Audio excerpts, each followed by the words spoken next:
Cecília Flesch, que ela está com o diretor do Centro Brasileiro de Infraestrutura para repercutir essa queda do petróleo hoje. Boa tarde, o que você me conta, então? Um beijo para o Adriano. É com você, Cecília. Maria, boa tarde para você, boa tarde para todos os colegas da mesa. Ontem a Adriano estava com a gente no Jornal das 10 e hoje está aqui de novo para repercutir esse dia, que é um momento inédito. A gente estava conversando aqui, né, Adriano? Isso. Petróleo ainda é a mãe das commodities. Nenhuma outra commodity tem a capacidade de fazer o que o petróleo fez hoje com as bolsas mundiais, né? Exatamente. Basta ver o que aconteceu nas bolsas da Ásia, Estados Unidos e agora no Brasil, né? Hoje já teve de manhã um circuit break na Bolsa Brasileira. Agora eu estava vendo, a bolsa estava caindo 9,7%. É provável que antes do encerramento haja outro circuit break. Petrobras caindo mais de 20%, né? E é um fenômeno mundial, global, né? Então bastou a Arábia Saudita tomar aquela posição meio que radical, que ninguém esperava que ela ia tomar. E a Rússia dobrar a aposta? E a Rússia dobrar a aposta, essa briga aí Rússia e Arábia Saudita, para causar esse banho de sangue hoje nas bolsas brasileiras, né? Não, e o Adriano também explicava nesse momento o seguinte, que a gente não tem previsão de quando isso pode acabar, e aí é que mora o perigo. Exatamente, eu acho que a pergunta que a gente se faz a todo momento agora é quanto tempo isso vai durar, né? Se é 3 meses, se é 6 meses, se é mais de um mês. Todo mundo está um pouco de consenso que pelo menos 30 dias você vai ter esse tipo de problema no mercado de petróleo com preço bem baixo, né? Agora, de qualquer maneira, uma coisa é 3 meses, uma coisa é 6 meses, vai voltar uma hora, né? Eu acho que o preço do barril do petróleo a $30 é uma anomalia causada, volto a dizer, pelo fato da Arábia Saudita ter dobrado também a aposta e enfrentado a Rússia. Na semana passada ele estava a $45. Talvez $45 hoje seja o preço verdadeiro, né? Olhando para o coronavírus, a queda da economia mundial.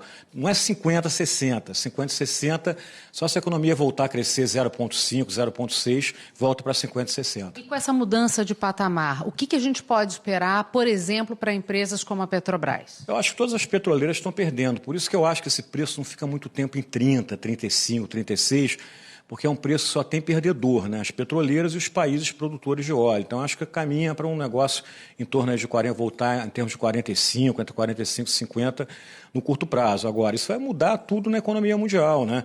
O primeiro semestre acho que está perdido já, né? A gente vai ter que refazer os planos dos países, rever as taxas de crescimento, né? Esse ano de 2020 lembra 2009, né? Que foi o subprime, né? Naquele ano 2009, o consumo de petróleo caiu em relação a 2008. Acho que esse ano também a gente vai ter esse fenômeno. Agora é um fenômeno muito maior. Lembra que a queda foi maior do que na Guerra do Golfo em 91, né? Nunca tinha caído tanto de lá para cá, né? Então vamos ver. A gente está num momento de transição energética também, né? Vamos combinar isso, né?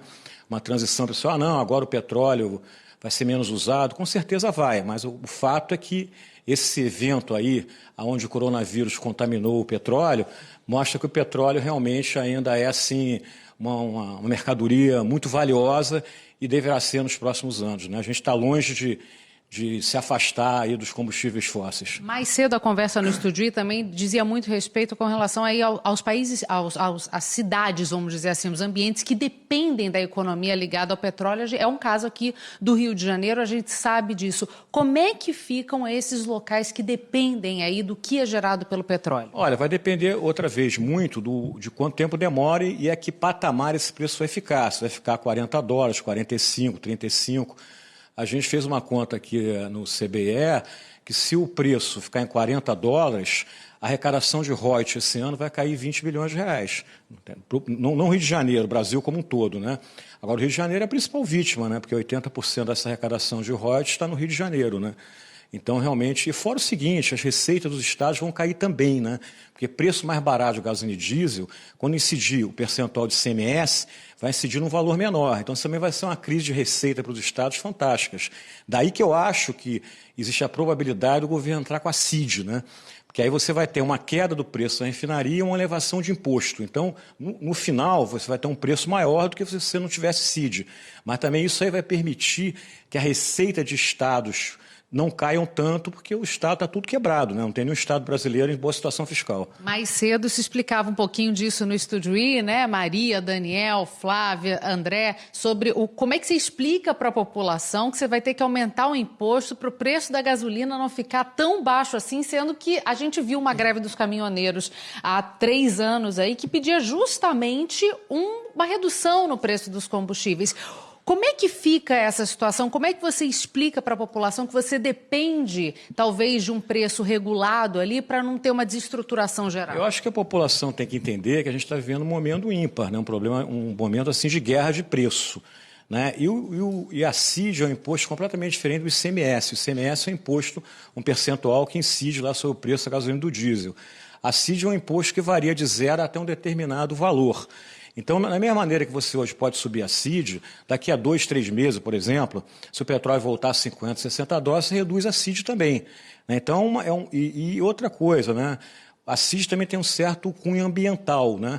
Se o petróleo ficar num preço de 30 dólares, 35 dólares, a Petrobras vai reduzir muito o preço da gasolina e você vai começar a inviabilizar o etanol. Então, a CID também protege o etanol. Né? E essa coisa que a gente tem que trabalhar. Acho que o governo tem que pensar direitinho o que ele vai fazer. A redução de preço na refinaria vai ter. Depende. Qual é a redução? Depende do nível de preço que você tiver lá daqui a uma semana e do câmbio. Agora, eu acho que a CID é uma coisa que o governo tem que pensar, porque ela pode ser muito útil, né, nesse momento que a gente está passando. Ela vai criar um colchão também no futuro, entendeu? Quando o preço voltar a subir.